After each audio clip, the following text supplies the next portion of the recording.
બને જ નહીં સાહેબ। અમાર માલ એ 12:45 અહીં ઉતરો છે, 36 બાચકા ઉતરો છે અને અત્યારે આ પડ્યો। અમે દઈ દીધો હોય તો કઈ થોડો અમારા આંગણવાડી પાછો આવે। બાલ શક્તિ, પૂર્ણ શક્તિ, માતૃશક્તિ અમારા આવે છે ત્યાંથી જ દર મહિને આવે 40 બાચકા। આ ઓછો થઈ ગયો 36 બાચકા।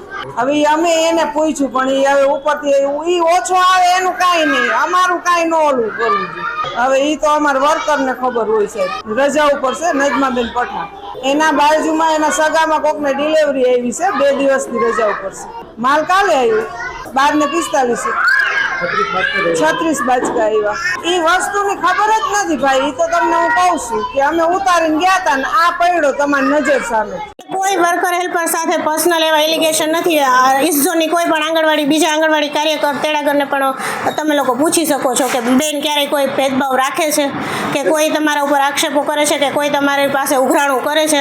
મેં મારા ઉપલા અધિકારીને પણ જાણ કરી હતી અને મેં એમને પણ કીધું હતું કે અહીંયા આવો। ચૂંટાયેલી પાંખ તરીકે જો કોઈ હોય તો એ આંગણવાડી કાર્ય તરીકે ફરજ ન બજાવી શકે। હું જ્યારે ત્યાં હતી ત્યારે એ નજમાબેનના ફોનમાંથી, આંગણવાડી કાર્યકરના ફોનમાંથી કોઈકનો ફોન હતો મને, એ મારા ફોન એમને એવું કીધું હતું કે બેન જોજો। એટલે મેં કીધું કે ભાઈ તો આમાં હું જોવા રહું તો મારી નોકરીની જવાબદારી કોની? એને ત્યાં અત્યારે તો કાંઈ ધમકી નથી આપી પણ ત્યારે મને ફોન ઉપર વાત કરાવી હતી। તે દબાણ એ સિવાય મારી ઉપર કોઈના ફોન ન થાય એવી બધી કંઈ ખાસ વાત નથી થઈ। ગઈકાલે રાજકોટ મહાનગરપાલિકાના CDPO દ્વારા શાળા નંબર 78 ની અંદર રેડ કરતા ત્યાંના સંચાલિકા 36 પોટલા ભરી અને પૌષ્ટિક આહાર, જે ભાજપ એને પૌષ્ટિક આહાર કે એ બહાર વેચો બારોબાર સગે વગે કરવા જઈ રહ્યા છે। આને આ કૌભાંડ આ એકલો ખાલી એક વોર્ડનું નથી, આ વોર્ડ નંબર 6 છે। આવું આખા રાજકોટમાં ચાલે છે, રાજકોટ જિલ્લામાં ચાલે છે, ગુજરાત રાજ્યમાં ચાલે। સરકાર હંમેશા ક્યાંય ધ્યાન આપતી નથી, ફક્ત ને ફક્ત એના મળતિયાઓ સાથે સેટિંગ કરી એને કેમ પૈસા મળે એની સિવાય કૌભાંડ કરવા સિવાય કશું કરતી નથી। આ વોર્ડ નંબર 6 ના ભાજપના પ્રમુખ છે, આ જે બેન છે વોર્ડ નંબર 6 ના ભાજપના પ્રમુખ છે। એ મહામંત્રી પોતે કબૂલી અમારા પ્રમુખ છે અને જો એના પ્રમુખ હોય અને પ્રમુખ આવું કૌભાંડ કરતા હોય એ શરમજનક બાબત છે અને ભાજપ માટે પણ લાંછન રૂપ છે।